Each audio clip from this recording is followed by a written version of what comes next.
Shalom, peuple de Dieu, que le Seigneur vous bénisse, le Seigneur soit avec vous. Je viens ce matin encore pour parler avec le corps de Christ. Alléluia. C'est toujours votre âme, serviteur de Dieu, Gédéon du Réveil International. Je reviens de Burkina Faso. Alléluia. Et je vais vous parler de quelque chose qui est très important ce matin. Avant toute chose, je vais te demander de prendre ton cahier, prends ton stylo, prends ta Bible et devant ton verre d'eau sur la table, tu vas écouter jusqu'à la fin. Alléluia. Ce ne serait pas long, ce serait très bref, très court et tu vas écouter et ça va te faire du bien. Que le Seigneur te bénisse, que le Seigneur te garde. Alléluia. Et ce matin, on va aller parler de la saine doctrine encore. Et on enseigne vraiment la saine doctrine et partout. D'autres pensent que c'est une doctrine d'homme, d'autres pensent que c'est une doctrine qui vient d'arriver, c'est une nouvelle doctrine. Mais aujourd'hui, par la grâce de Dieu, avec les Écritures, on va aller voir qu'est-ce que c'est que la saine doctrine. Et les Écritures vont nous détailler un peu des choses d'abord. Et la saine doctrine, c'est quoi? Alléluia, selon les Écritures. Donc maintenant, je vais aller voir ce qui nous signifie la saine. Quelque chose qui est saine, ça veut dire quoi? Quelque chose qui est sain. La parole de Dieu nous dit dans le livre de 2 Rois 5 à partir du verset 10, il dit: Élisée lui fit dire par un messager: Va et lave-toi 7 fois dans le Jourdain. Ta chair redeviendra saine et tu seras pur. Alléluia. Il faut savoir que non, celui qu'on dit de partir laver pour devenir sain, il était malade. Il était malade, il avait la lèpre. Alléluia.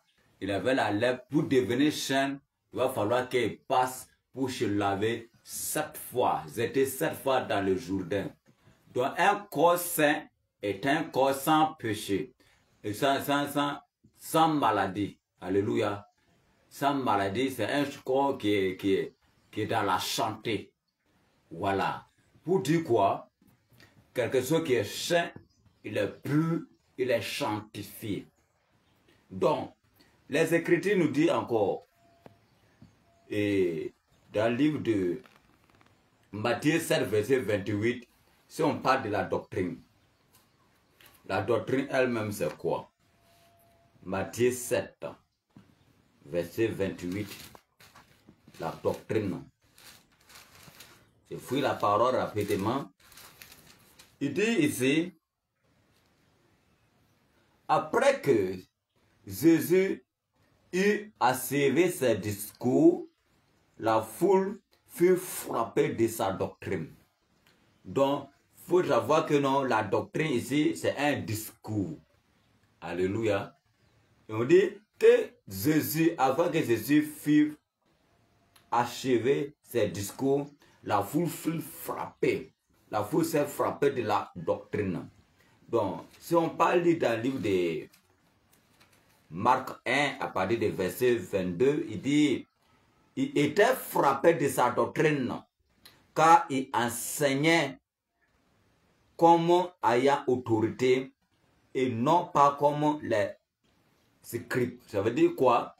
Donc, ici, on voit que non, la doctrine est un enseignement. Alléluia. Doctrine est un enseignement, doctrine est un discours, donc doctrine est un principe. C'est un règle. Alléluia. Et c'est une ordonnance. C'est une ordonnance. Donc, la doctrine ici est un enseignement. Donc, si on parle de la saine doctrine, on parle de la saine, du saint enseignement, quelque chose, et la parole qu'on enseigne, on enseigne la parole. Ce qu'on enseigne, alléluia, ce qu'on parle, ce qui sort de nos bouches, ce qui est la parole. Alléluia. C'est ça qui est la saine doctrine. Et ici, on va voir, puisque la parole de Dieu nous dit qu'il y a plusieurs doctrines. Il y a plusieurs doctrines, mais je vais vous citer quelques-uns. Il y a plusieurs doctrines, mais Apocalypse 22, verset 14, nous dit quoi? Apocalypse 22, verset 14 à 15, il dit, oui, c'est pas Apocalypse 22, Apocalypse 2, verset 14 à 16. Il y a plusieurs doctrines, quelques doctrines selon Apocalypse 2, verset 14. Je lis la parole de Dieu. Mais j'ai quelque chose contre toi, c'est que tu as des gens attachés à la doctrine de Balaam, qui enseigne à Balak à mettre une pierre d'achoppement devant les fils d'Israël pour qu'ils mangent des viandes sacrifices aux idoles et qu'ils se livrent à l'impudicité. De même, toi aussi, tu as des gens attachés parallèlement à la doctrine de Nicolas. Donc, il faut savoir que non, il y a la doctrine de Nicolas, il y a la doctrine de Balaam, il y a la doctrine des hommes, mais il y a la doctrine de Christ, il y a la doctrine du Seigneur. Alléluia. Donc, la question que tu devrais poser, est-ce que Dieu se trouve dans toutes les doctrines? C'est dans combien de doctrines que Dieu se trouve? Tu peux te trouver Dieu. C'est dans combien des enseignements? Il y a plusieurs enseignements qui sont enseignés. Il y a plusieurs doctrines qui sont enseignées. Mais les doctrines qui sont enseignées, c'est dans quelle doctrine il y a où se trouve le Seigneur Jésus-Christ. Donc, si on peut lire dans Lévitique 19, verset 19, Lévitique 19, verset 19, il nous dit ici, vous observerez mes lois. Tu n'accoupleras point des bestiaux de deux espèces différentes. Tu n'ensemenceras point ton champ de deux chemins, des espèces de semences. On dit dans ton champ, tu ne dois pas semer deux espèces de semences. Mais si on parle de semences ici, si on parle de champ ici, le peuple, nous sommes le champ de Christ. Nous sommes le sang du Seigneur Jésus-Christ. Mais dans le champ, il ne doit pas avoir deux semences. Mais si on parle de la semence, on revient dans le livre de Matthieu 13, à partir du verset 4, il dit, un chemin sorti pour semer, comme il semait, une partie de la semence tomba le long du chemin. Pour dire quoi? Il y a une semence, le semeur sort pour semer la semence. Mais quelle est la signification vraiment de la semence là? La semence là, ici dans le livre de Marc 1, verset 22, il nous dit, il était frappé. Oui. Marc 4, verset 14, s'il vous plaît. Marc 4, verset 14. Ici, si on parle de la semence, Marc 4, verset 14, je lis la parole de Dieu rapidement. Le semeur sème la parole. Il faut savoir que le semeur, lui, il sort pour semer la parole. Et la parole là, c'est la semence. La parole là, c'est la doctrine. Il faut savoir aujourd'hui que la sainte doctrine est la parole du Seigneur Jésus-Christ. La sainte doctrine est la parole du Seigneur. Mais la parole du Seigneur est l'enseignement qui doit enseigner. Alléluia. Mais dans la sainte église de l'assemblée, il ne doit pas avoir deux doctrines, deux doctrine. Donc, la sainte doctrine est une parole, est une règle, est un ensemble des règles que le Seigneur vraiment a posées. Alléluia. Mais si la sainte doctrine, en enseignant la sainte doctrine, ça frappe. Alléluia. Ça corrige. Parce que la parole de Dieu nous dit quoi? La parole de Dieu est une épée de double tranchante. Ça rentre, ça frappe, ça corrige, ça guérit, ça restaure. Alléluia. Donc, la parole de Dieu nous dit, toujours dans beaucoup de choses, la sainte doctrine est une partie de la... Est-ce que toi, en réalité, tu te poses la question de savoir si la sainte doctrine est une partie de la Bible? Ou bien la sainte doctrine est l'ensemble de la Bible? Alléluia. Si la sainte doctrine n'est pas une partie de la Bible, si la sainte doctrine est l'ensemble de tous les versets, de toutes les écritures, tu dois savoir que non, la sainte doctrine, c'est la parole du Seigneur.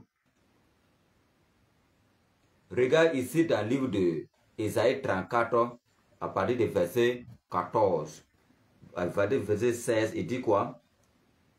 Consultez le livre de l'Éternel et lisez.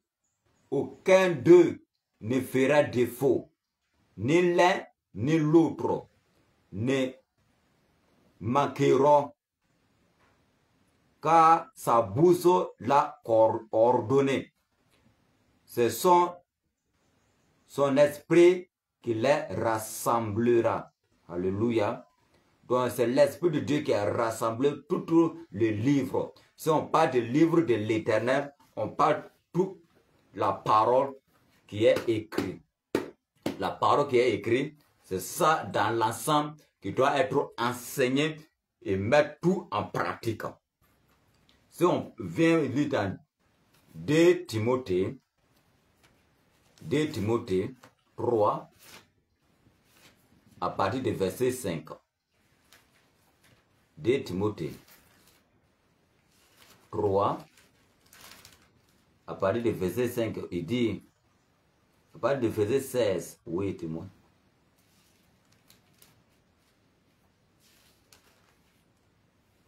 De Timothée 3, à partir du verset 16, il dit, tout écriture est inspiré de Dieu et utile pour enseigner, pour convaincre, pour corriger, pour instruire dans la justice. Alléluia. Donc si la sainte doctrine est enseignée, la sainte doctrine vient pour corriger, pour instruire, pour convaincre, pour amener des gens dans la justice. Alléluia.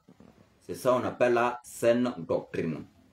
Mais si on repart dans Matthieu 5 à partir du verset 18, la parole de Dieu nous dit que tant que le ciel et la terre ne passeront, il ne disparaîtra point aucun iota ni un trait dans la loi, dans la parole.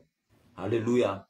Mais ici, il continue ici par dire dans l'Apocalypse 22, à partir des versets 18 à 19, 22, 18, 19, il dit, je le déclare à quiconque entendre les paroles de la prophétie de ce livre. Si quelqu'un y ajoute quelque chose, Dieu le frappera des fléaux descrits dans ce livre. Et si quelqu'un retranche quelque chose des paroles du livre de cette prophétie, Dieu retranchera sa part de l'arbre de la vie et de la ville sainte décrit dans ce livre. Alléluia. Si quelqu'un ajoute quelque chose ou bien quelqu'un retranche quelque chose, donc, ses frères et sœurs, là où tu te trouves dans ton église, là où tu te trouves dans ta tradition, là où tu te trouves, est-ce que la parole du Seigneur est enseignée là-bas? Est-ce que c'est la Bible tout entière qui est enseignée là-bas? Aujourd'hui, et tantôt on attend les gens qui parlent de gauche à droite, mais laisse-moi te dire, la sainte doctrine, c'est la parole de Dieu. La sainte doctrine, c'est Jésus-Christ lui-même. La sainte doctrine, c'est l'éternel Dieu lui-même. La sainte doctrine, c'est l'enseignement. Alléluia, c'est l'enseignement qui va t'amener, qui va te donner le salut. C'est à quoi il s'agit de dire, là où tu te trouves, si la sainte doctrine n'est pas totalement enseignée là-bas, tu ne verras pas le royaume de Dieu. Tu ne verras pas Dieu. Quel que soit tout ce que tu fais à l'église, si la sainte doctrine n'est pas enseignée là-bas, tu ne verras pas Dieu. Laisse-moi te dire la vérité. Tu ne verras pas Dieu. Là où tu te trouves dans l'église, si il y a la pratique et coutumier là-bas, tu ne verras pas Dieu. S'il y a la pratique traditionnelle là-bas, tu ne verras pas Dieu.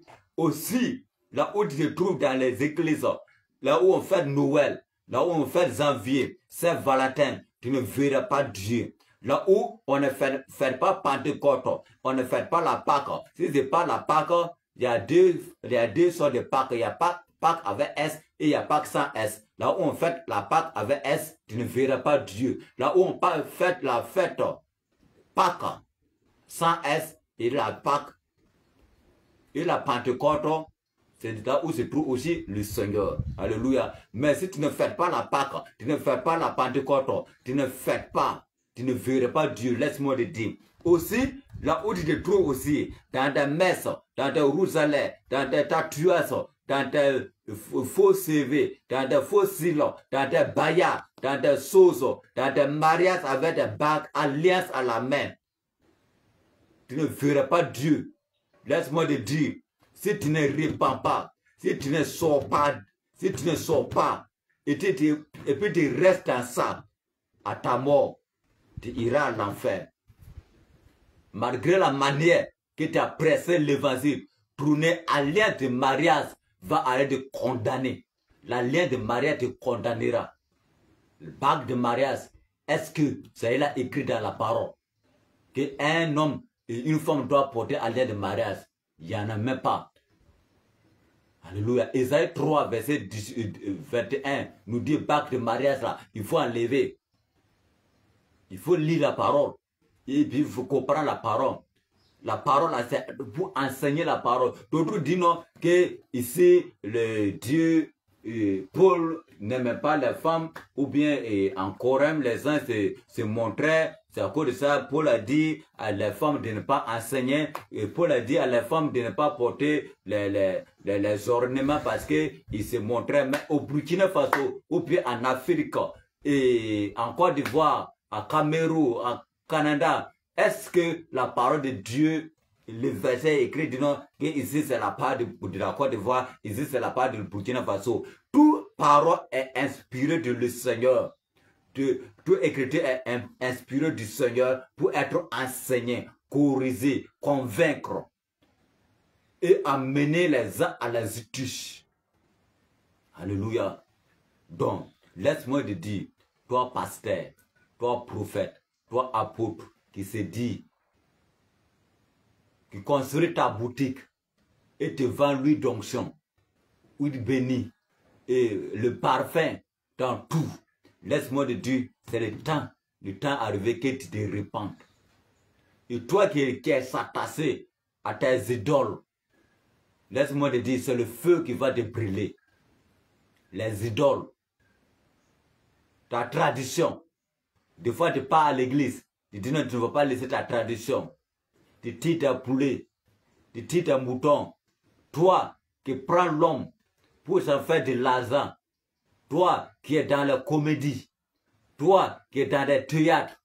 Toi qui es dans le football. Je dis, tout le footballeur ne verra pas Dieu. Oui. C'est aujourd'hui, je vais vous dire la vérité. La parole du Seigneur nous amène vraiment dans la vérité. La parole du Seigneur nous amène vraiment dans la vérité. Je dis, si tu es dans catholique et protestant et EPE, EPE, Salem, toutes les églises à la voie large, même si tu es musulman, laisse-moi te dire, tu as besoin de la sainte doctrine pour être sauvé. Là où tu te trouves dans ton église, est-ce que c'est la sainte doctrine qui est enseignée là-bas? Est-ce que ce n'est pas la doctrine de Nicolaï? Est-ce que ce n'est pas la doctrine de Balaam? Est-ce que ce n'est pas la doctrine d'homme? Alléluia. Je dis aujourd'hui, sors de l'assemblée là où tu te trouves. La parole de Dieu dit que tu ne peux pas s'asseoir sur la table du Seigneur et en même temps sur la table de démons. Et il dit que tu ne peux pas suivre encore 2 mètres. Soit tu haïs l'autre et tu aimes l'autre. Soit tu abandonnes l'autre et tu s'attaches à l'autre. Tu ne dois pas suivre Jésus avec maman. Ça ne peut pas. La parole de Dieu nous dit dans le livre de 2 Timothée 2, il dit, si tu ne peux pas plaire à celui qui t'a envoyé, si tu veux faire ce qui se trouve en tout cas ici terre, si tu veux plaire vraiment ceux qui sont ici bas, tu ne peux pas faire ce que le Seigneur t'a envoyé de faire. C'est à cause de ça, quand Jésus est venu, sa doctrine qui sortait, ça frappait, ça courisait, ça frappait. Jusqu'à là, les gens disent que, est-ce qu'il peut supporter? Est-ce qu'il peut supporter? Ils sont en train de disperser. La foule vient et il repart. À un certain moment donné, les disciples ont dit à Jésus, il faut regarder, les foules partent, mais Jésus a dit quoi? Tous ceux qui viennent à moi sont ceux que mon Père a appelés. Mais Jésus les a dit aussi de partir avec eux. Alléluia. Ici, à la vérité, on ne force pas quelqu'un, mais on te dit la vérité. Là où tu te trouves, si tu ne te répands pas, si tu ne viens pas à la bergerie, si tu ne viens pas dans la bonne bergerie pour être préparé par la sainte doctrine pour l'enlèvement, tu ne seras pas enlevé. Tu ne seras pas enlevé. À ta grande surprise, tu vas voir les gens partir. Alléluia. Tu es dans la colère. Tu es dans l'alcool. Tu es dans la masturbation. Tu es dans l'impudicité. Tu es dans le fossile, l'orgueil, la guerre, football. Laisse-moi te dire, le temps est là que tu te repentes. Les temps sont mauvais. Les temps sont mauvais. La parole de Dieu nous dit, rachetons le temps. Rachetons le temps. Sinon, les jours sont mauvais. Les jours sont mauvais. Le Seigneur revient. Il est à la porte. Il est à la porte. Il est à la porte. C'est ça, il termine par dire dans le livre de Apocalypse 12 et 22, à partir du verset 20, il dit, celui qui s'attache ces choses, dit oui, je viens bientôt. Amen. Viens, Seigneur. Jésus vient bientôt. Mais s'il vient, il doit te voir dans la sainte doctrine. Mais là où la sainte doctrine est enseignée, c'est dans le réveil. Là où la sainte doctrine est enseignée, la parole est enseignée dans sa totalité, c'est dans le réveil. Si on parle de ça, les gens parlent que c'est le réveil des choses qui sauve, on ne sait pas ça, mais c'est l'enseignement du réveil qui sauve. L'enseignement qui sort dans le réveil, de mettre en pratique, c'est ça qui te sauve. Alléluia. Que le Seigneur vous bénisse. Que le Seigneur soit avec vous. Je prie afin que toi qui es là, si tu es au Burkina, si tu es au Canada, si tu es au Mali, si tu es là où tu te trouves, même si tu es président de la République, si tu es la femme du président, si tu es ministre, si tu es député, même si tu es gendarme, tu es policier, tu es militaire, c'est-à-dire même si tu es tu es docho, tu es marabout. Mais si tu es l'islam, si tu es, comme dit, qui que tu sois, charlatan, ou qui que tu sois, tu as besoin de la sainte doctrine pour être sauvé. C'est ça la parole de Dieu nous dit que dans le livre de Jean 14, verset 6. Je termine là-bas.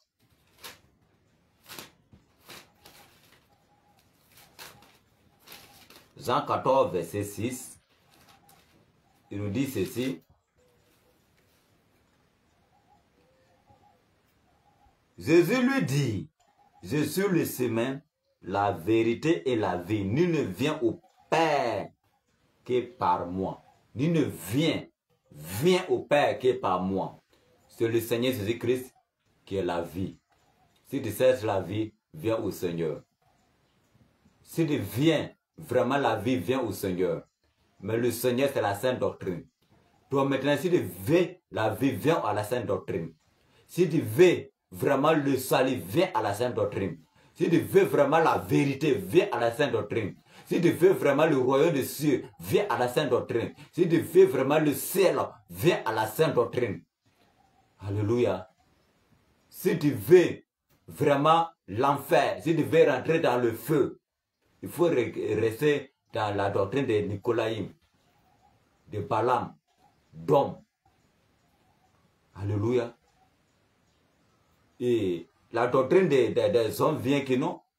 Les uns se lèvent et disent non, que non. Ah, je vais aller faire école publique, école théologie. Je vais aller faire école. Les gens viennent que non. Et bon, ici, tu vas voir,